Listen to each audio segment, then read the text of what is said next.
E se um feiticeiro poderoso decidisse transformar uma escola inteira em um exército de marionetes humanas, só para resgatar o mestre dele, o que você faria? Com certeza a primeira coisa seria deixar o like e se inscrever no canal. Aqui é o Drake, e nesse vídeo do Derrotando Filmes, iremos acompanhar as pessoas tentando sobreviver a um psicopata terrivelmente sádico, e eu vou apontar os erros cometidos, o que você não deveria fazer, e tentar tomar as melhores decisões para derrotar o feiticeiro maluco em Invest Level 2. Essa escola vai descobrir o que é o verdadeiro inferno, mas antes de chegar nesse caos todo, a gente precisa lembrar rapidinho o que aconteceu no primeiro filme. Lá atrás, o Atharva cometeu o erro clássico de filme de terror. Ele confiou em um estranho folgado demais, o Pratap, que apareceu num restaurante de beira de estrada, pagou um chá pra ele e deu um docinho de açúcar para a Arya, a filha do cara. Parecia só um gesto de bondade, mas na real era um ritual de Vashikaran, um feitiço de controle mental que transformou a garota numa boneca viva, obedecendo qualquer ordem desse psicopata. A partir daí, o Pratap entrou na vida da família, invadiu a casa, fez a Arya agredir o irmão, torturar os pais emocionalmente e quase acabar com todo mundo. Até que o Atharva finalmente agiu e deu um jeito de rastrear o cara usando o celular do filho, e encontrou o covil onde o feiticeiro mantinha várias jovens enfeitiçadas como escravas. No confronto final, o Atharva enfia pedaços de tesouras nos ouvidos da Arya para impedir que ela ouça as ordens, e faz o Pratap bater a cabeça numa pedra, arranca a língua do feiticeiro e liberta as garotas do controle dele. Só que o preço disso é alto. A Arya fica presa num estado quase vazio, sorrindo sem alma, e o Atharva passa os anos seguintes mantendo o Pratap acorrentado e sendo torturado no porão, enquanto ele tenta achar uma forma de quebrar o feitiço e ter a sua filha de volta. Começamos vendo as irmãs Dia e Anaya saindo da casa para ir para a escola de carona com o pai. Elas têm até um leve desentendimento para saber quem vai no banco da frente, porém os pais delas resolvem a situação de um jeito bem rápido, fazendo com que as duas fiquem atrás. Ao mesmo tempo, vemos a Luísa tomando uma bronca da mãe por sempre estar sendo ameaçada pelos colegas e nunca tomar nenhuma atitude sobre isso, algo que a mulher acha inaceitável, já que na visão dela, a filha tem mais é que revidar e mostrar que é osso duro de roer. E apesar da Luísa claramente não ter vontade de revidar os ataques, ela ainda concorda com a mãe apenas para poder pegar o ônibus. Após isso, vemos mais algumas alunas pegando o ônibus escolar, sendo que o pai de uma delas até mesmo fecha o veículo com o carro para garantir que a sua filha consiga entrar, o que é bem perigoso. Mas esse é o trânsito na Índia, né? Fazer o quê? Paralelo a isso, a Vitória recita o Hanuman Chalisa na velocidade 2.0 e entra correndo no carro para ser levada para a escola. Afinal, ela está saindo bem em cima da hora, tanto que por isso, ela até mesmo solta um cala-boca e dirige pro pai, que queria mais conversar do que acelerar. E não justifica falar isso pra um pai, né galera? Alguns minutos depois, vemos todas as garotas chegando no portão da escola, incluindo a Valéria, que toma uma bronca do pai na frente de todo mundo, pois o cara está pagando uma escola cara pra caramba, e não quer que a garota fique andando com o Zé Droguinhas com quem ela anda se encontrando. Só que apesar da marra de durão, fica claro que o cara só está preocupado com a Valéria. E ao mesmo tempo em que todas as alunas entram na escola, a diretora Rashmika também chega pra botar ordem nas coisas. Mais tarde, as garotas se juntam no refeitório para fazer uma boquinha, e apesar das intrigas que geralmente acontecem na escola, como é o caso do bullying, as alunas terminam de comer normalmente, como se nada tivesse acontecido. Uma pena que não vai demorar muito para elas saberem que estão enganadas, e que algo foi colocado na comida. Isso porque em poucos minutos, todas as meninas começam a sentir um desconforto, e ficam praticamente paralisadas na cadeira, ao que as merendeiras percebem rapidamente. Para piorar ainda mais, uma dessas garotas cai no chão, e faz as trabalhadoras correrem para ajudá-la. Enquanto isso, um homem estranho entra no refeitório, e vai pro meio das mesas. Então ele faz todas as meninas se levantarem, ordena que elas se apresentem e explica que a partir de agora, elas precisam obedecer tudo o que ele dissera, algo com que as jovens concordam na hora. Após isso, a professora Gayatri chega na sala onde vai dar aula e descobre que não tem uma aluna ali dentro. Mas para piorar ainda mais, assim que ela decide procurar pelas garotas, ela escuta um grito vindo do lado de fora e uma batida forte no chão. Por isso, a mulher confere pela janela e descobre que uma garota tinha acabado de cair de cima do edifício. Aí, ficando desesperada com isso, ela corre pro lado de fora e percebe que a menina ainda está tremendo. Porém, antes que a professora consiga fazer qualquer coisa, a aluna para de respirar, fazendo a mulher gritar desesperada e alertar o segurança que passava por ali. O problema é que no momento em que o segurança olha para a professora, ele também percebe que havia mais alunas paradas na ponta do edifício, prontas para o salto de fé sem feno. Por isso, o cara vai correndo até a secretaria, avisa a diretora e a coordenadora do que está acontecendo e volta com elas pro lado de fora. A diretora, obviamente, fica em choque ao ver o corpo no chão, mas assim que percebe que tem mais alunas no telhado, ela grita mandando elas saírem de lá. Só que ao ouvirem isso, tudo que as alunas conseguem fazer é pedir socorro, dizendo que não querem morrer. E ouvindo isso, a Rashmika fala que está indo para ajudá-las. No entanto, uma das alunas diz para ela ficar longe, porque se alguém se aproximar, elas precisam pular, deixando claro que não estão fazendo isso por vontade própria. Apesar disso, a diretora não entende bem o que está acontecendo e manda uma professora ligar para a ambulância, enquanto que ela e mais alguns funcionários sobem para verificar a situação no telhado, ignorando totalmente o aviso das alunas. Por isso, assim que os adultos chegam lá em cima, as garotas começam a gritar e implorar que eles fiquem longe, explicando outra vez que vão precisar saltar caso os funcionários se aproximem. E como a diretora fica dizendo que elas não precisam fazer isso e que podem apenas descer de volta em segurança, uma delas conta que todas precisam seguir as ordens daquele homem e que vão ter que imitar o Ezio Auditore quando der 3 horas da tarde. O problema é que enquanto elas discutem e as alunas afirmam novamente que precisam seguir as ordens do desconhecido, o segurança decide dar uma de herói. Ele corre e agarra as pernas de uma aluna, que nem mesmo consegue falar algo, e simplesmente cai do telhado. Isso deixa o segurança em choque e faz a diretora correr pra cima dele, dizendo que ele finalizou aquela aluna. No entanto, durante a confusão, uma das garotas percebe que já deu 3 horas, e todas as meninas pulam dali de cima, deixando os profissionais completamente desesperados e sem saber o que fazer. Ok, tudo bem que a intenção do segurança foi boa, mas o que exatamente ele esperava conseguir com isso? Porque mesmo que as meninas não pulassem por conta da ordem, ele jamais teria conseguido ajudar aquela garota ou segurá-la caso a jovem decidisse saltar. Afinal, ele segurou apenas as canelas dela, o que obviamente não seria o bastante para impedir a queda. Fora que esse cara, com esse físico de grilo, jamais conseguiria segurar a aluna na pura força bruta. E caso conseguisse, em uma realidade muito improvável, a menina ainda iria bater a cabeça com tudo na parede e ficar numa péssima situação. Se ele realmente quisesse ser efetivo, o certo seria ter agarrado a garota mais próximo da cintura, e até dava pra fazer isso, afinal o cara se abaixou para pegar a garota pelo tornozelo, mas esse seria um plano extremamente de último segundo. O melhor mesmo era ter conversado com as garotas num tom calmo e pedido para elas tirarem os relógios e jogarem para a diretora, ou jogarem lá embaixo. Dessa forma, elas não teriam como ver as horas, e talvez isso atrase o pedido final do desconhecido, que era fazer o salto de fé sem feno às 15 horas. Então daria tempo para os seguranças irem atrás de cordas, ou coisas parecidas para jogar para as garotas, e pedir para que elas passassem pela cintura. Assim eles poderiam fazer o resgate sem chegar perto delas, pois só iriam puxar pela corda. Além disso, como é que um cara desconhecido conseguiu entrar tão facilmente em uma escola particular e colocar alimento enfeitiçado ou enfeitiçar a comida que estava sendo feita? Isso é bem estranho, considerando que tem seguranças fazendo ronda e que as próprias cozinheiras iriam estar cuidando da comida, né? Por isso, dá pra pelo menos chutar que é bem possível que o responsável por esse desastre seja alguém que trabalha ali ou que começou recentemente a trabalhar na escola. Fora isso, galera, a diretora deveria ter pensado rápido e mandado funcionários buscarem colchões ou qualquer coisa que possa ser usado para amenizar o impacto e levar para a entrada da escola, pois pelo menos eles podiam tentar amenizar a queda com colchões até a ajuda chegar. Mas na minha opinião, a maior parte da tragédia é culpa dos seguranças da escola, já que o segurança parece ter ido atrás da diretora e simplesmente falado: tem algo que você precisa ver, ao invés de explicar toda a situação, para já pedir ajuda e mobilizar um plano rapidamente. Mais tarde, vemos o Atarva e a Arya passando um tempo ao ar livre, até que dá o horário e o cara leva a filha de volta pro quarto. Então ele deixa a coitada deitada na cama e vai colocar o pó de chá na tigela para dar de comida pro Pratap.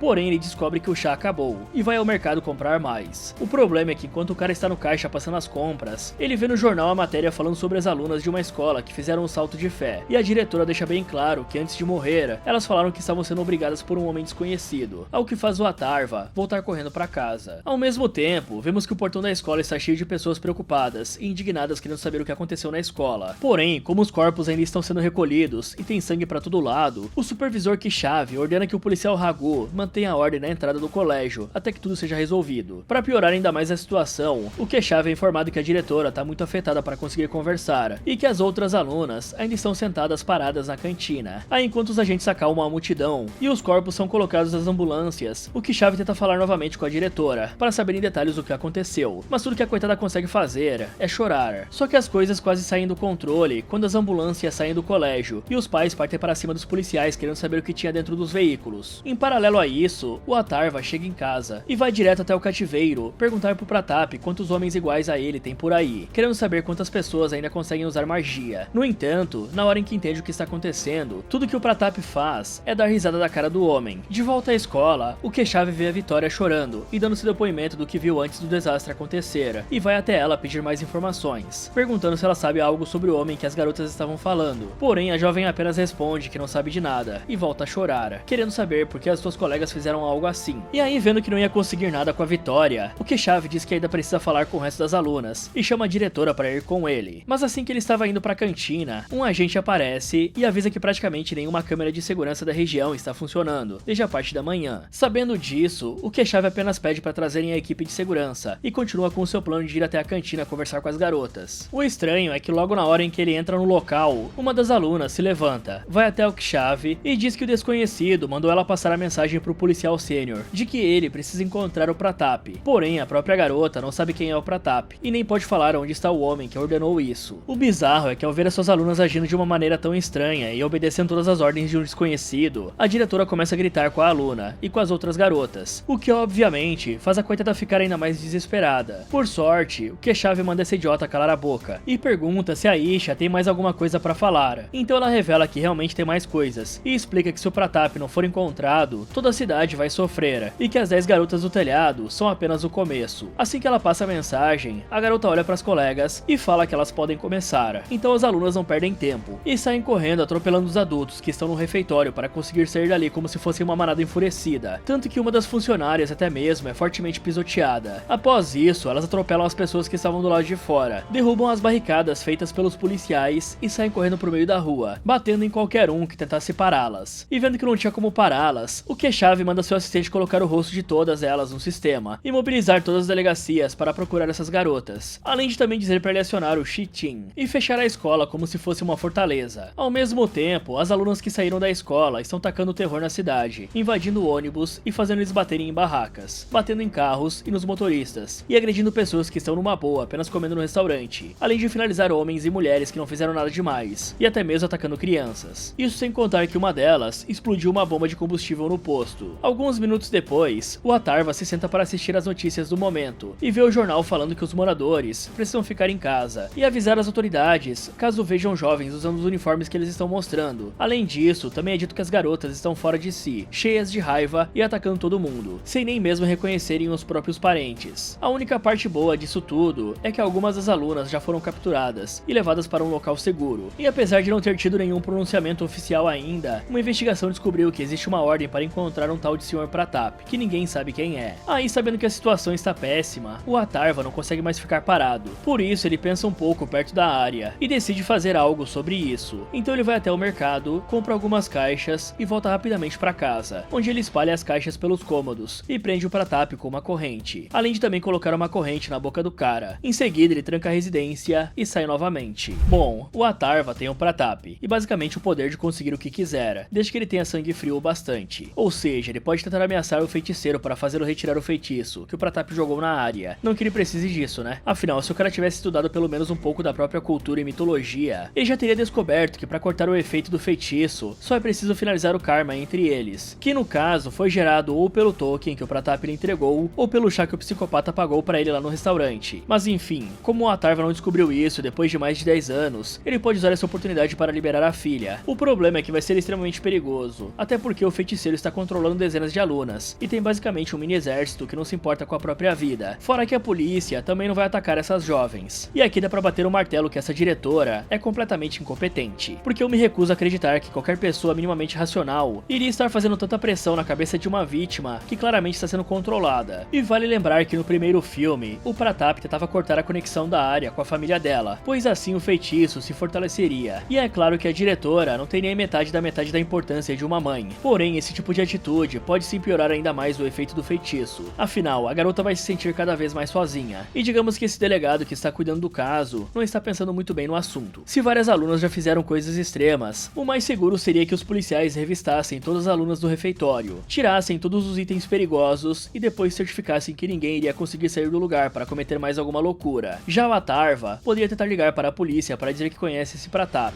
e tentar explicar tudo o que está acontecendo na escola pro Keshav. Dessa forma, o cara poderia se preparar melhor e entender que existe um ritual por trás disso tudo. E falando em ritual, galera, a Vitória parece não ter sido afetada pelo feitiço e tem um motivo bem forte para isso. Ela saiu de casa recitando Hanuman Chalisa, e isso não é só um detalhe aleatório. Essa oração é um hino devocional dedicado ao deus Hanuman, que dentro da crença hindu é visto como protetor contra forças malignas, espíritos ruins e magia negativa. É literalmente o tipo de coisa que a pessoa recita quando quer blindar a mente e o corpo contra a energia ruim. Então faz muito sentido imaginar que enquanto as outras meninas estavam abertas por encantamento, a Vitória estava com um verdadeiro escudo espiritual ativado. E como o Vasha aqui funciona muito pela mente, usando a sugestão, comandos e vulnerabilidade emocional, quem está em estado de devoção e foco espiritual pode sim ter uma resistência muito maior ao feitiço. E se realmente o Hanuman Chalisa foi capaz de impedir que o feitiço dominasse completamente a Vitória, isso levanta uma possibilidade interessante. Se essa oração fosse recitada perto das meninas enfeitiçadas, com fé e repetição, talvez fosse possível enfraquecer ou até quebrar o encantamento em algumas delas, principalmente naquelas que já estavam em conflito interno, como a Isha. É claro que não seria uma cura mágica instantânea, tipo falou uma vez e pronto, mas dentro da lógica que vimos até agora, usar o Hanuman alisa como um contra-ritual faria muito mais sentido do que deixar tudo na mão do feiticeiro. Em paralelo às preparações do Atharva, o Keshav está no pátio da escola conversando com o superior dele e explicando quão bizarro é esse caso. Afinal, as garotas parecem estar seguindo cegamente as ordens desse desconhecido, sendo que a única menina que está conseguindo falar alguma coisa é a que diz para acharem o Pratap. Assim que o Keshav entra na cantina, ele vê um pai tentando falar com a filha e levá-la para casa, claramente desesperado com toda essa situação. Só que apesar disso, o policial empurra o cara e manda ele ficar na dele por enquanto. Afinal, ninguém sabe o que está acontecendo ainda, até porque foi extremamente bizarro o jeito que as meninas estavam agindo quando saíram correndo mais cedo. Por isso, ele insiste que é para os pais tentarem conversar com as filhas sem pressioná-las. Para piorar ainda mais as coisas, a Isha fala que faltam apenas 5 minutos até o prazo final da Ordem do Desconhecido, e que se o Pratap não for encontrado, as coisas vão ficar bem feias. E enquanto o Keshav tenta entender o que vai acontecer em 5 minutos, um agente aparece dizendo que algo urgente surgiu. Porém, o supervisor não se importa com isso na hora, porque precisa descobrir o que vem por aí, e apenas diz que vai ligar outra hora. E assim que o policial vai dizer que não é uma ligação, o Atharva entra no refeitório, se aproxima da Isha e fala que o Pratap está com ele, perguntando o que o desconhecido disse para ela fazer agora que o Pratap foi encontrado. Mas ao ouvirem todo esse papo estranho, os adultos em volta começam a perguntar quem é o Pratap e o que exatamente está acontecendo com as meninas. E como já esteve no mesmo lugar que esses pais desesperados, o Atharva explica que elas foram enfeitiçadas e que a pessoa que fez isso é um monstro que adora ver as pessoas sofrerem e se diverte com a tristeza dos outros. Fora que por conta do feitiço, as garotas precisam obedecer tudo que ele manda elas fazerem, independentemente da ordem, e qualquer um que tentar detê-lo vai pagar caro. Aí, como já era de se esperar, isso deixa tanto os pais quanto as próprias alunas totalmente desesperadas. E quando o Keshav vai parar o Atharva, dizendo que essas pessoas não precisam ficar ainda mais sem esperança, o Atharva fala que já viu coisas muito piores do que isso que está acontecendo agora, até porque ele viveu tudo em primeira mão. Ouvindo isso, o Keshav pergunta quem é o Atharva e como isso tudo pode ser parado, mas em resposta, o Atharva fala que é impossível parar esse desastre, algo que a diretora discorda, já que tudo vai acabar se ele entregar esse tal de Pratap, o que ela até mesmo tenta confirmar com a Isha para saber se está certa. Só que como a garota não responde, o Keshav pergunta onde está esse Pratap e quem é ele. Para isso, o Atharva explica que o Pratap é outro monstro e que ele está sob sua posse, por assim dizer, né? E que antes de entregar o homem, ele precisa conversar com um monstro que está por trás do que está acontecendo agora. Porém, o Keshav não acha que isso seja possível, afinal ninguém sabe onde ele está, e a própria Isha não fala nada. A questão é que após tantos anos, o Atharva já virou um profissional em entender a mente de um feiticeiro psicopata. Por isso, ele revela que o doente está ali dentro da cantina, de olho em todas as garotas. E quando o Atharva olha em volta, ele encontra facilmente esse psicopata, até porque o cara não faz nenhuma questão de se esconder, e até mesmo da risada do showzinho. E aí, como é um grande exibicionista, o feiticeiro se levanta, fala pro Atharva que só precisa de 5 minutos para lidar com as coisas ali na escola, e que depois disso, eles podem falar sobre o Pratap. Então ele se apresenta para todo mundo como sendo um monstro que o Atharva falou, e que realmente é responsável pelo que está acontecendo. E ao perceber que os adultos estão loucos para pular no pescoço dele, o psicopata fala que se ele for sequer arranhado, todas as meninas vão atacá-los, e depois dar um jeito na própria existência com fogo. Com isso, os policiais entendem que o Atharva não está mentindo quando falou do monstro, e decidem obedecer e se afastar. Dessa forma, o psicopata pergunta pra Isha o que ela devia ter feito quando descobrisse algo do Pratap, e a menina pede desculpas, dizendo que infelizmente não se lembra, o que faz o doente dar um tapa no rosto da coitada. Além disso, ele impede que outras pessoas cheguem perto da jovem, e decide punir a aluna. Pra isso, ele pega a faca de cozinha, que estava com outra garota, e entrega pra Isha pra ela usar, algo que a coitada faz na hora e na frente de todos, deixando os adultos totalmente desesperados. Aí pra piorar ainda mais, ele fala que se qualquer outra pessoa tentar salvá-la, a jovem precisa continuar desenhando, se é que vocês me entendem. E como são um bando de idiotas, os professores correm pra cima dela para tentar pegar a faca, o que faz ela se rabiscar ainda mais. O Atharva até tenta ajudar, gritando para todos se afastarem dela. Porém, essas pessoas estão tão fora de si que não escutam nada. Mas é aquilo, né? Tudo que está ruim pode piorar. E nessa hora, uma das alunas percebe que o Keshav estava tentando pegar a arma e decide agir para proteger o psicopata. Para isso, ela rouba a faca da Isha e golpeia o policial várias vezes na barriga. Por sorte, o psicopata consegue pará-la a tempo e por algum motivo salva o policial. Quer dizer, salva entre aspas, né? Porque ele deixa o cara ali sangrando lentamente, enquanto tira uma com a cara dele, dizendo que avisou que se ele tentasse ser engraçadinho, ia ser rasgado ao meio pelas garotas. Nesse momento, a Isha caiu no chão por conta dos ferimentos, e os pais dela ficam desesperados, pedindo para levá-la pro hospital. Mas como quer ficar sozinho para conversar com o Atharva, o Radnath, que eu vou chamar só de Rad, manda todo mundo sair dali de dentro, e deixarem a mensageira e o policial para trás, e que caso eles fiquem enrolando, todas as meninas vão terminar igual a Isha. E vendo que essa turma só sabe chorar, até mesmo o Atharva Atarva fala que é melhor eles apenas irem embora. Só que como os adultos só continuam chorando e se recusam a desistir, o Raj vê que a menina ainda está com a arma do policial e pergunta se ela sabe usar. E como a garota não sabe, ele pergunta para as outras meninas quem sabe e encontra uma que sabe atirar. Por isso ele entrega a arma para uma jovem chamada Chandni e diz que se essas pessoas não saírem da cantina em alguns segundos, é para ela mandá-los direto pro lobby, sendo que os primeiros alvos são os próprios pais dela. Aí, sabendo que não pode recusar as ordens, a Chandni implora para que seus pais saiam do refeitório. O problema é que por algum motivo, esses dois imbecis preferem apenas ficar pedindo por favor que ela não faça isso, e acabam sendo finalizados ali mesmo, o que deixa todo mundo desesperado. Vendo isso, o Raj para a menina, e aproveita o momento para dizer que essa é a última vez que vai impedir que ela finalize aqueles que não forem embora, e que na verdade, a Chandni vai atirar primeiro na filha deles, e só depois de mais algumas kills, que os adultos resolvem se mexer. Ok, é bem óbvio que o objetivo do Atarva aqui vai ser dar um jeito de tentar retirar o feitiço que foi colocado na área, mas aparecer pessoalmente na escola é uma escolha extremamente arriscada. Ele poderia fazer o mesmo apenas com uma ligação de vídeo, como eu falei antes, era só fazer uma ligação anônima para a polícia, contar que está com o Pratap e mandar que revelassem a informação de que alguém que conhece o Pratap apareceu, e aí o Raj iria se expor, e era só algum policial passar o celular para ele. Assim o Atarva poderia mostrar em ligação de vídeo que realmente está com um alvo do feiticeiro, e impor suas condições para fazer uma troca. É claro que o psicopata iria se recusar de início, porém ele poderia ameaçar o prisioneiro e mostrar que não está para brincadeira, dizendo que se ele ferir mais uma pessoa nessa loucura toda, ele nunca verá o Pratap com vida, afinal ele tem a moeda de troca aqui, e por isso a vantagem é do Atarva. Além disso, o Keshav foi idiota demais ao tentar pegar a arma mesmo sabendo que estava cercado de inimigos. Sinceramente, a situação poderia ter sido ainda pior, e ele provavelmente acabaria morto se o Raj não tivesse impedido a menina. O policial só poderia fazer isso se ele fosse extremamente rápido, bem na hora em que o Raj se revelou, mas nós sabemos que a polícia não queria agir assim, se bem que aparentemente é proibido que os adultos sejam minimamente inteligentes nessa cidade, né? Pois vale lembrar que no primeiro filme, o Atarva também teve umas decisões extremamente burras, e aqui os pais sem cérebro preferiram morrer e garantiram um trauma duradouro na filha, em vez de simplesmente sair da porcaria do refeitório. Pra começo de conversa, não faz o mínimo de sentido que o Keshav tenha colocado os pais das crianças lá dentro, já que ele nem tinha um suspeito ainda. Então deixar vários adultos entrarem no lugar é praticamente pedir pro culpado se misturar sem ser notado, e foi exatamente isso que aconteceu. O melhor era manter as garotas ali dentro sem nada que fosse perigoso, e dessa forma, vasculhar a área por potenciais suspeitos. E o Atarva poderia ajudar com isso, afinal o cara sabe que a principal arma do feiticeiro é a fala, e que se ele não mantiver contato vocal com as enfeitiçadas, elas vão seguir apenas as suas últimas ordens. Após ficar sozinho com o Atarva e com as alunas, o Raj pergunta pro cara onde está o Pratap. Em resposta a isso, o Atarva revela que a filha está sob o feitiço que o Pratap colocou nela 12 anos atrás, e que esse tempo todo o feiticeiro ficou preso e acorrentado em um cativeiro, sofrendo, chorando e pedindo pela morte. O Raj fica putaço ao saber disso, e fala que vai transformar a vida do Atarva em um inferno, afinal o Pratap é o irmão mais velho, e também o mentor dele. Porém o Atarva não fica com medo, e até diz que não tem nada a perder, até porque ele esperava pela morte há vários anos, e não se importa nem um pouco com as alunas que estão ali, e nem mesmo piscaria se elas tacassem fogo em si mesmas, pois viver 10 anos com um monstro o fez mudar muito, e a única condição que pode fazê-lo entregar o Pratap é o Raj tirar a Arya, a filha dele, do controle do feitiço, algo que deixa o feiticeiro putaço, dizendo que ninguém pode impor condições a ele. Além disso, uma garota espirra nessa hora, e o Raj manda a menina parar de respirar, o que provavelmente foi feito para ver o quão duro é o Atarva, mas o cara nem mesmo olha pra garota, e apenas diz que precisa ir embora, porque senão o Pratap vai ter o mesmo fim que aquela aluna. E aí, percebendo que o homem realmente não se importa com as garotas, o Raj decide fazer um acordo com ele. Por isso, ele manda uma das meninas chamar a diretora ali pra dentro, e avisa a mulher que em alguns minutos é pra ela conseguir 2 ônibus escolares com motoristas, porque eles vão sair da escola. E ele também revela que sabe que os ônibus têm rastreadores, e que por isso é pra ficarem apenas monitorando tudo de longe, pois se aproximarem, as garotas vão atacá-los, e depois dar um jeito em si mesmas. Então, alguns minutos depois, os ônibus são colocados na frente da escola, e ao perceber que todas as pessoas foram afastadas da entrada, o Raj leva o Atarva e as meninas para dentro dos veículos, e eles saem dali, indo em direção à casa do Atarva. O estranho é que logo depois que caem na estrada, o Raj vê uma das alunas na rua finalizando uma pessoa, e manda o ônibus parar. E aí ele ordena que a jovem entre no ônibus, e após lutar um pouco, a garota consegue desobedecer a ordem, e sair correndo para longe dali, o que aparentemente faz o cara tossir bastante. Após isso, o ônibus volta para a estrada, e os dois homens começam a conversar. Afinal, o Raj quer saber como alguém igual a Atarva conseguiu capturar o seu irmão, que é um pouco melhor e mais calculista do que ele. No entanto, o Atarva não revela nada, e só diz que o cara vai entender quando encontrá-lo daqui 1h30. E para devolver a pergunta, o Atarva questiona o que aconteceu pro Raj só procurar pelo Pratap agora. Então o feiticeiro revela que na verdade já estava procurando por ele há vários anos, mas como o cara sumia às vezes pra fazer sabe-se lá o que, ele não viu nada demais. Isso até que o feiticeiro começou a sentir que realmente havia algo de errado. Aí o Raj decidiu ignorar as ordens do cara, que era de se manter discreto, e começou todo esse desastre para encontrar o Pratap. Ouvindo isso, o Atharva pergunta pra que esses dois maníacos querem controlar tantas mulheres. Aí o Raj ri da cara dele, fala que o homem é muito tolo, e manda uma das jovens se jogar do ônibus em movimento, o que serve como uma demonstração de poder, pois o que eles querem mostrar é que ao contrário das escrituras sagradas e dos mitos, que retratam as mulheres como sendo as mais poderosas, os feiticeiros querem mostrar que são os homens que estão no topo do mundo. Em seguida, os ônibus chegam na casa do Atharva, e os dois caras descem junto com as alunas. Aí ele divide o grupo e manda uma parte das meninas ficarem protegendo o perímetro do lado de fora, enquanto as outras entram na casa. Porém, ao invés de levar o feiticeiro direto ao Pratap, ele leva o cara até o quarto da área e diz pro Raj retirar o feitiço da jovem, mas o psicopata fala pro Atharva não passar dos limites e mostrar onde está o mentor antes de tudo. E além disso, ele fica bem impressionado em ver o estado da área, dizendo que apenas o Pratap teria o poder para deixar alguém sorrindo assim por 12 anos. Aí, como não quer correr o risco de perder a chance de salvar a filha, o Atharva leva o Raj até o cativeiro e mostra que apesar de estar num péssimo estado, o Pratap ainda está vivo. E vendo o jeito que o irmão dele está, o feiticeiro quase fica louco, dizendo que o Atharva é mais cruel que os dois. Mas o Atharva não se importa com isso e manda o Raj retirar o feitiço da área, agora que ele confirmou que o Pratap ainda está vivo. O problema é que o feiticeiro volta atrás com a palavra e fala que nesse momento ele pode simplesmente mandar as alunas acabarem com a dupla de pai e filha facilmente, depois retirar as correntes do Pratap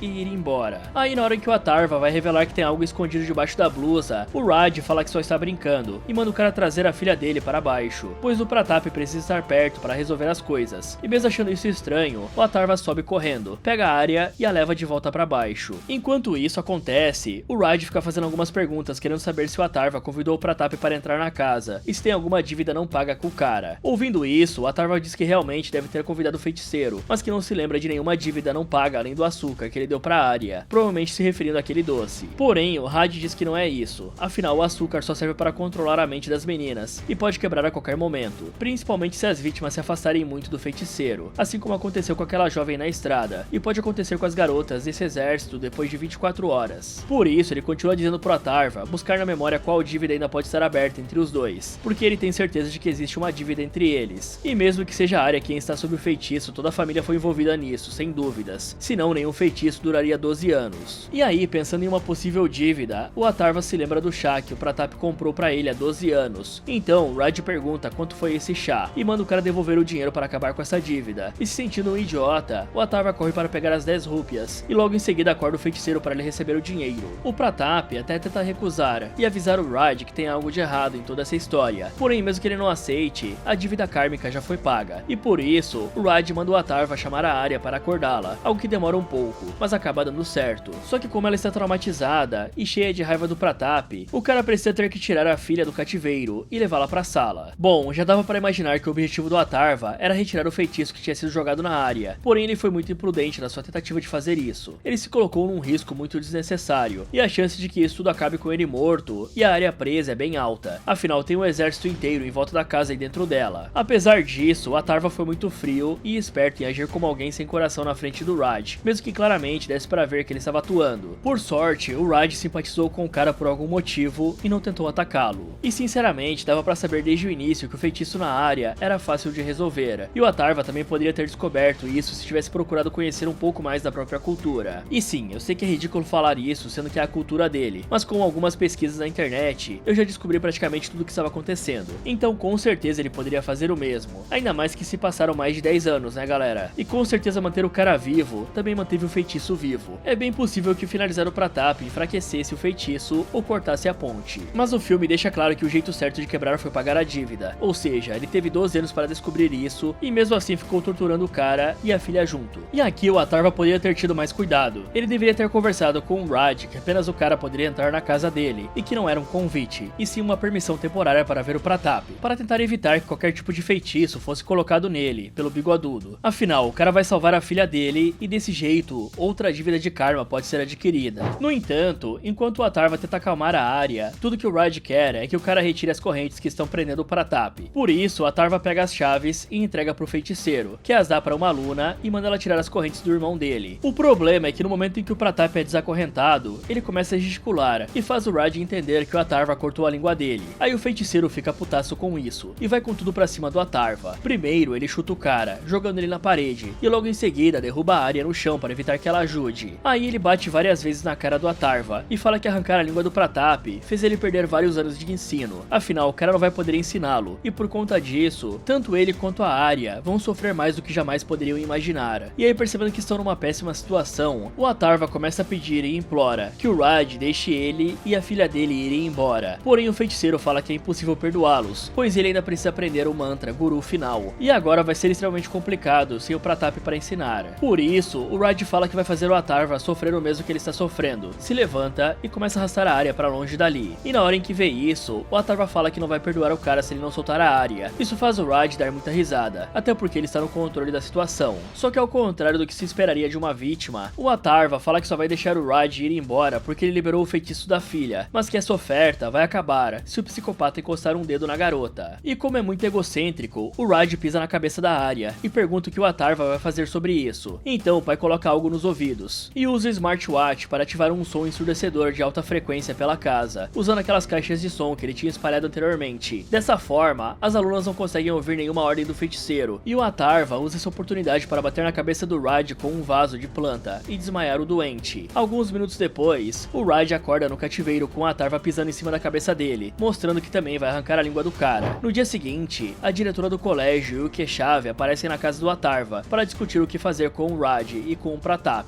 E como já lidou 12 anos com o Pratap, o Atarva pede para que eles deixem os psicopatas ali com ele, para que o cara possa passar o resto da vida torturando os dois por conta dos crimes que cometeram. Afinal, a justiça não vai ser capaz de dar uma punição à altura. Uma proposta tão boa que as duas visitas concordam com essa decisão. Aí a diretora e o policial vão embora, e o Atarva sobe para passar um tempo com a Arya, que finalmente conseguiu escapar da prisão mental do feitiço. Ok galera, isso teria sido muito mais fácil se o Atarva não tivesse deixado tantas alunas entrarem na casa dele, e vamos combinar que o cara contou com muita sorte, pois o Raj poderia ter simplesmente mandado as garotas atacarem o cara e finalizado ele rapidamente. Por sorte, o ego do Raj era maior, pois se ele tivesse mandado a garota que sabia atirar acompanhá-lo até a casa e feito ela ficar de guarda contra qualquer atitude do Atarva, digamos que esse final seria muito diferente. Por sorte, o feiticeiro foi burro, e o Atarva também preparou a casa, e eu só acho que ele nem deveria ter cogitado deixar o Raj fugir. Ele deveria ter programado um temporizador nas caixas para ativarem depois de 10 minutos, ou ele mesmo ter ativado as caixas assim que a filha se libertou do feitiço, pois um monstro desses não poderia sair impune. E agora, para não deixar esses dois escaparem nunca mais, o certo seria manter eles no subsolo, além de ter celas separadas para ambos, para eles não conseguirem se comunicar ou armar alguma emboscada. Pelo menos a língua ele já arrancou de ambos. Dessa forma, eles não conseguem falar mais nada. E sobre as notas, bom, o Atarva subiu um pouco em relação ao último filme, mas ele manteve o Pratap preso por mais de 10 anos, e não pensou em interrogar o cara por escrita para saber como quebrar o feitiço. Ele poderia até oferecer liberar o maluco, se ele quebrasse o feitiço com a filha dele, e após o feitiço ser quebrado, ele poderia finalizar o Pratap. Afinal, o cara é um monstro, e definitivamente não merece ser solto na sociedade, então liberá-lo aqui seria finalizá-lo, né? Mas o plano das caixas de som foi bom, e funcionou, né galera? Então aqui ele tira uma nota 6. Já o Keshav é outra história, pois o policial era bem cabeça quente e não pensava direito. Ele até levou o caso a sério, mas digamos que o policial não tomou nenhuma medida para evitar que as vidas fossem perdidas. Ele não isolou o refeitório, encheu o lugar de civis, e o certo seria ter tratado tudo como se tivessem reféns dentro do refeitório. Por isso ele tira uma nota 3. O Raj é um feiticeiro perigosíssimo, e ainda por cima não tem medo de usar os poderes em público. Ele causou um caos gigantesco pela cidade, e entendia perfeitamente como os feitiços do Pratap funcionam. Eu só não entendi porque que ele surtou após descobrir que o Pratap perdeu a língua. Será que esses indianos não sabem escrever? Pois o conhecimento poderia ser passado por escrito para ele. Não faz sentido o surto que o cara teve. Então, por ter um ego muito grande, o vilão recebe apenas um 7. Fala galera, esse foi como derrotar Vashj Level 2. Você acha que conseguiria sobreviver? Me contem nos comentários. E se você quiser ver outros vídeos aqui do Derrotando Filmes, é só clicar em um desses que está aparecendo na tela. Muito obrigado por assistir, e lembre-se de sempre pesquisar os feitiços na internet. Às vezes quebrá-los é mais fácil do que parece.